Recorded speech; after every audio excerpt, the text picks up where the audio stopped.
हे मेरे बांके बिहारी, मैं जाऊं तेरे बलिहारी। मैं तुम्हें गुलाब क्या चढ़ाऊं, वो तो एक पल में बिखर जाएगा। लेना है तो मेरा दिल ले लीजिए, जो हर सांस के साथ राधे राधे गाएगा। हरे कृष्णा भक्तों, आज मैं लेकर आई हूँ एक ऐसे सच्चे भक्त की कहानी जो आपको हमेशा के लिए श्री कृष्ण से जोड़ देगी और आपको श्री कृष्ण की करुणा पाने में मार्गदर्शन दिखाएगी। यह कहानी मथुरा से कुछ मील दूर पर बसे एक गांव की है, जो आज के समय में भी आधुनिकता से वंचित है, लेकिन कृष्ण लीला वहां पर आपको आज भी देखने को मिल जाएगी। वहां पर श्री कृष्ण लड्डू गोपाल के रूप में पूजे जाते हैं और अपने इसी रूप में चमत्कार करते हैं। दरअसल इसी जगह पर लड्डू गोपाल के एक भक्त ने अपना दम तोड़ दिया था।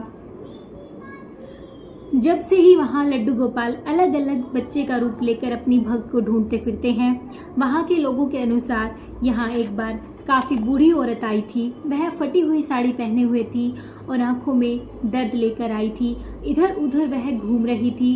उसको ऐसे परेशान देखकर पास के मंदिर के पुजारी ने पूछा, माता जी, आप इस तरह परेशान क्यों घूम रही हो? क्या चाहिए आपको? तब उस बूढ़ी औरत ने रोते रोते सारी दास्तां बताई।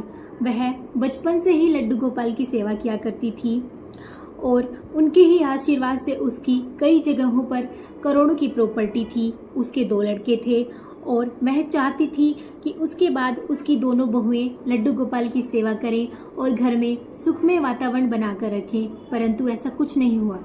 उसकी दोनों बहुएं जमीन जायदाद के लिए हमेशा लड़ती रहती थी और घर में दिन रात का कलेश होता था और ऐसा शादी के कुछ महीने बाद से ही होने लग गया था। हद तो तब हो गई जब उस बूढ़ी औरत को उन दोनों बहुओं ने मिलकर मारा पीटा। इसके अलावा वह उसको खाना भी नहीं देती थी और इसकी शिकायत जब उस औरत ने अपने बेटों से की तो उन्होंने भी उसको घर से मार पीट कर बाहर निकाल दिया और लड्डू गोपाल को भी घर से बाहर फेंक दिया, जिसका दर्द उस औरत के मन में बस गया, क्योंकि जिसको उसने सालों से बच्चे की तरह पाला था उसको उन्होंने घर से बाहर फेंक दिया। जब उसने लड्डू गोपाल को उठाया तो उसे लगा जैसे मूर्ति से खून बह रहा है और यह देखकर वह बूढ़ी औरत घबरा गई और अपने लड्डू को लेकर अस्पताल गई, पर वहाँ पर भी लोगों ने उसे पागल कहा और वहाँ से धक्के मारकर निकाल दिया। अपने लड्डू के साथ भटकते भटकते वह मथुरा के इस गांव में पहुंची। पुजारी ने बताया, जब वह महिला इस गांव में आई थी तब वह बहुत परेशान हो रही थी और कह रही थी, मेरे लड्डू को चोट लग गई है, मानो जैसे एक माँ अपने बीमार बच्चे के लिए परेशान होती है। यह दृश्य काफ़ी भावुक था। फिर उस बूढ़ी औरत ने पुजारी को लड्डू गोपाल सौंप दिए और कहा, इनको अस्पताल ले जाओ, ये ठीक हो जाएंगे। यह कहकर उस बूढ़ी औरत ने अपना दम तोड़ दिया।